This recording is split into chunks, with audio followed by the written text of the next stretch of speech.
Hey guys, Assalamu alaikum. Meal maker இல்லனா soya chunks biryani எப்படி பண்றதுன்னு பார்த்துடலாமா?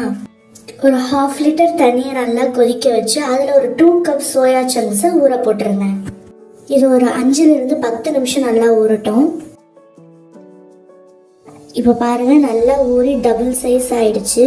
இது உள்ள தண்ணியெல்லாம் நல்லா பிழிஞ்சு எடுத்து வச்சுக்கோங்க. இப்போ இந்த சோயா சங்க்ஸை மேரினேட் பண்ணி வச்சிடலாம். சோயா சங்க்ஸில் ஒரு டேஸ்ட்டுமே இல்லாததுனால அதை அப்படியே நம்ம பிரியாணியில் போடும்போது அதில் ஒரு டேஸ்ட் இருக்காது. அதனால் கொஞ்சம் நேரம் மேரினேட் பண்ணி வச்சு போட்டோம்னா நல்லாயிருக்கும். தேவையான அளவு உப்பு, 2 டீஸ்பூன் மிளகாய்த்தூள், 2 டீஸ்பூன் மல்லித்தூள், கொஞ்சமாக garam masala, 1 tablespoon ginger garlic paste.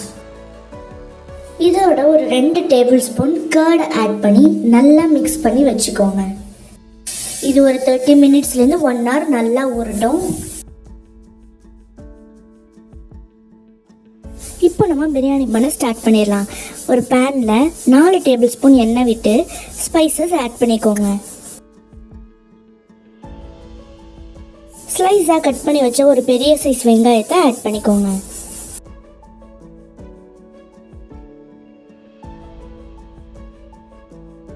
வெங்காயம் வதங்கும் போது ஒரு பச்சை மிளகாவை ஆட் பண்ணிக்கோங்க. ஒரு கைப்பிடி அளவுக்கு புதினா மல்லிக்கீரை ஆட் பண்ணிக்கோங்க. வெங்காயம் நல்லா வதங்கணும்னா ஒரு 3 tablespoon Kashmiri chilli powder add பண்ணிக்கோங்க.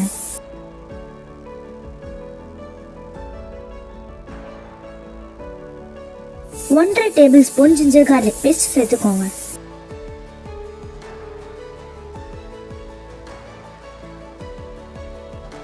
ஸ்லைஸாக கட் பண்ணி வச்சு ஒரு மீடியம் சைஸ் டொமேட்டோவை ஆட் பண்ணிக்கோங்க.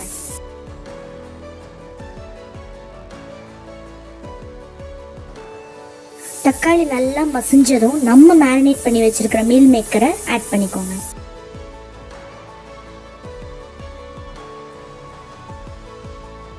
கால் கப் தயிர் ஆட் பண்ணிக்கோங்க. நம்ம ஏற்கனவே தயிர் மேரினேட் பண்ணும்போது சேர்த்துருக்கோம், அதனால உங்கள் டேஸ்ட்டுக்கு ஏற்ற மாதிரி ஆட் பண்ணிக்கோங்க.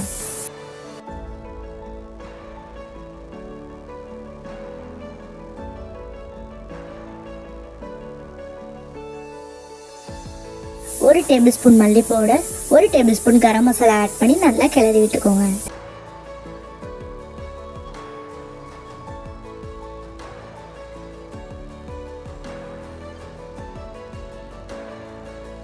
லைட்டா எண்ணெய் பிரிஞ்சு வந்ததும் தேவையான அளவு உப்பு ஆட் பண்ணிக்கோங்க.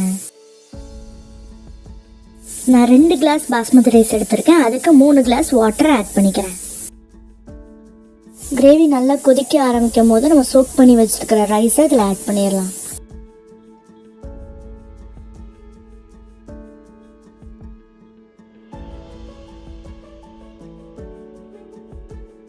கொஞ்சமாக லெமன் ஜூஸ் ஆட் பண்ணிக்கோங்க, இது ஆப்ஷனல் தான். ரைஸும் வாட்டரும் நல்லா ஈக்குவல் லெவல் வந்தோடனே நம்ம இதை தம் போட்டுடலாம். ஒரு தடவை நல்லா கிளறி விட்டுட்டு மூடி போட்டு மேலே வெயிட் வச்சு 20 மினிட்ஸ்லேருந்து 1/2 hour வரைக்கும் லோ ஃப்ளேமில் வச்சு தம் வைங்க. 1/2 hourக்கு அப்புறம் அடுப்பை ஆஃப் பண்ணிட்டு கொஞ்ச நேரம் டிஸ்டர்ப் பண்ணாமல் ரெஸ்டாக விட்டுட்டு 1/2 hour கழிச்சு ஓப்பன் பண்ணி பாருங்க. வாவ், எவ்வளோ சூப்பராக வெந்திருக்கு பாருங்க. சங்க்ஸ்லாம் உடையாத மாதிரி மெதுவாக கிளறி விடுங்க.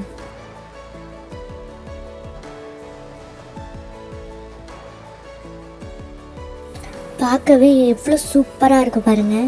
இது சிக்கன் மட்டனுக்கு பெஸ்ட்டான ஆல்டர்னேட்டிவாக இருக்கும், உடம்புக்கும் ரொம்பவே நல்லது. சீக்கிரமாகவும் செஞ்சு முடிச்சிடலாம்.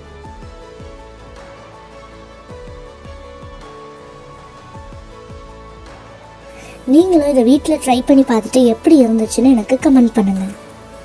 நெக்ஸ்ட் வீடியோவில் மீட் பண்ணலாம். பாய்.